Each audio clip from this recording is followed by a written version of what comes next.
In this lecture, we're gonna show some advanced options in trim surface. So let's go to our trim surface tool here. And now let's go to standard type. And for a trim tool, let's choose this surface. And now let's go with our mouse to this surface. And let's choose this upper part. Now as we see, we have a trim surface here, this one. And this trim surface doesn't go to the end of this surface on this side, and it doesn't go to the end of this surface on this side.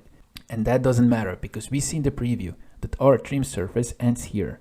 But we see the continuation, tangent continuation of this trim surface till the end on this side and on this side, right? And now let's click OK. And we got this result. So even though our trim surface doesn't go to the end, we still have here a tangent cut on this side and this side. Let's go again back to edit feature. And now let's look here down surface split options.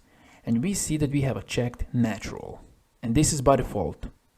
Here we can also choose linear. Let's choose this one. And now let's go with our mouse here. And now we see the changes. Now we can see the difference. Now we don't have here continuation of this trim surface. We have here horizontal cut. As well here we have horizontal cut. So this is difference by only changing from natural to linear. Now let's click OK. And now we got a different result. This one, as we see. Like this. Now let's go back. Here we also have split all. Let's check this. Now let's go with our mouse here. And now we see that we don't have only two surfaces that we can choose to cut. We have 1, 2, 3, 4. And now we have 4 surfaces, and that's why this is called split all. Now for example, we can choose this one and this one. For example, to keep. Let's click OK. And now we only cut this piece and this piece. Let's go back. Let's clear selections, or we can only choose this one like this, and we can click OK. And now we got this. Now let's go back.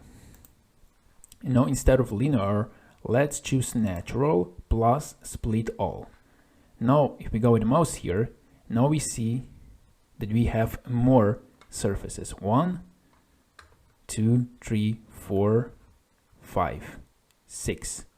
So instead of 4, now we have a 6. Now we can choose this one, for example, this one, and this one, for example. And now we want to keep those selections. Let's click OK. And now we got those results. Here we have continuation, and here we have horizontal cut. Let's go back. Let's clear selections, or we can choose, for example, this one and this one, like this. And now we got this. Now let's go back to edit. So here for surface split options, you can use a natural, you can use a linear, or you can use combination natural and split and linear and split. When you have natural and split together, you have more surfaces that you can choose for keep or to remove.